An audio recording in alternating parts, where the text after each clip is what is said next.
Hello and a very warm welcome back to the garden. So to continue the celebration of my new book, one of the topics it goes into is self-sufficiency. And I wanted to dive into that today because we all dream of being more self-sufficient from the space that we grow in. But there's always little things that you can do that are going to, over time, propel you closer to those goals that you set.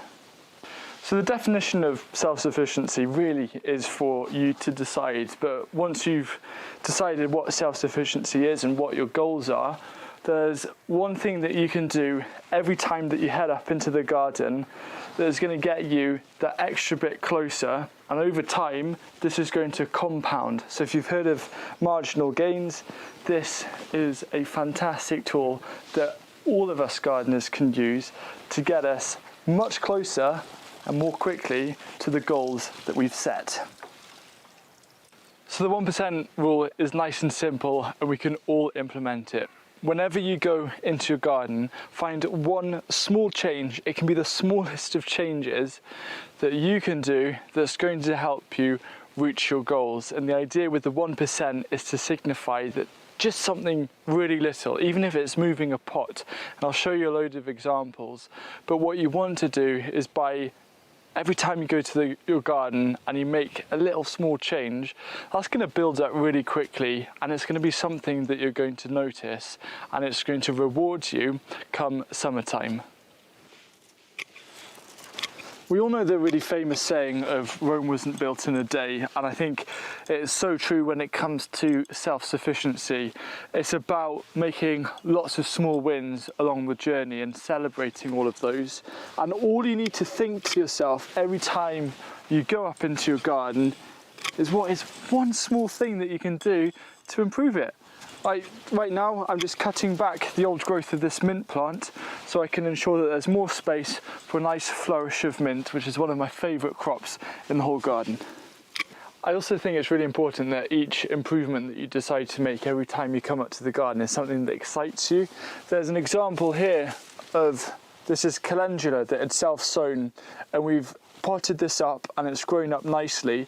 And I see this as an investment, as an improvement for the garden, because the amount of pollinators it's going to bring and the amount of colour and joy. And it's really important that we create a space that we also like to be in, because then we have every reason to be at the garden or at the allotment at any given opportunity. So think about what little things could you grow, such as some edible flowers or something that's slightly different, that's actually going to directly help your journey. What I want you to do is get creative and think a little bit outside the box when it comes to making those little improvements, and have it as your time to really try out different things as well.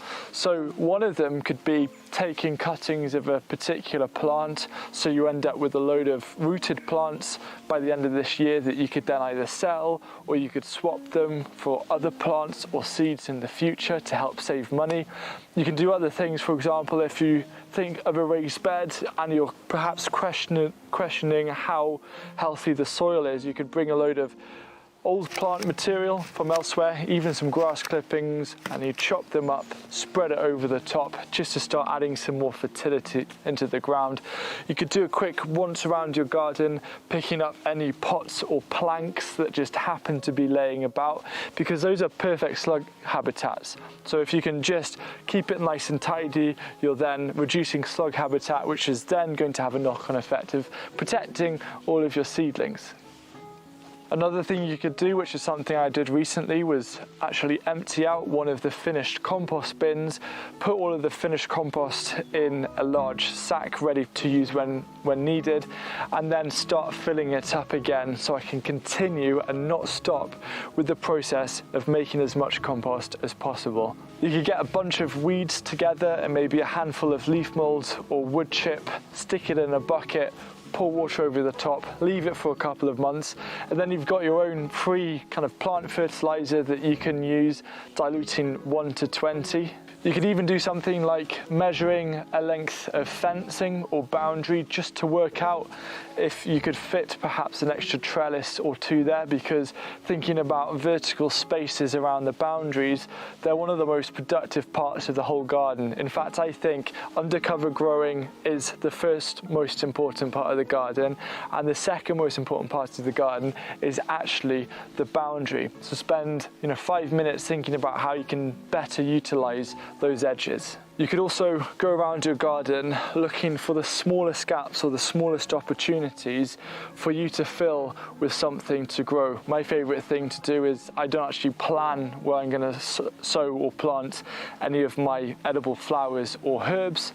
What I actually do is when I see a little gap, and there's always going to be little gaps, I will fill it with whatever I feel I'm lacking. Perhaps it's dill or nasturtiums or borage. As gardeners, we really have to value our time and also understand that anything we put into the garden is going to bring something back out, whether it's something that we've learned, something in terms of nutrition, or something to help our local wildlife. Anything that you do, and if you set a habit of always making one little improvement that is not on your to-do list to help your garden and to help reach your self-sufficiency goals, it's an investment into the future. And I promise you it will pay off. So just make that habit and see what happens this season.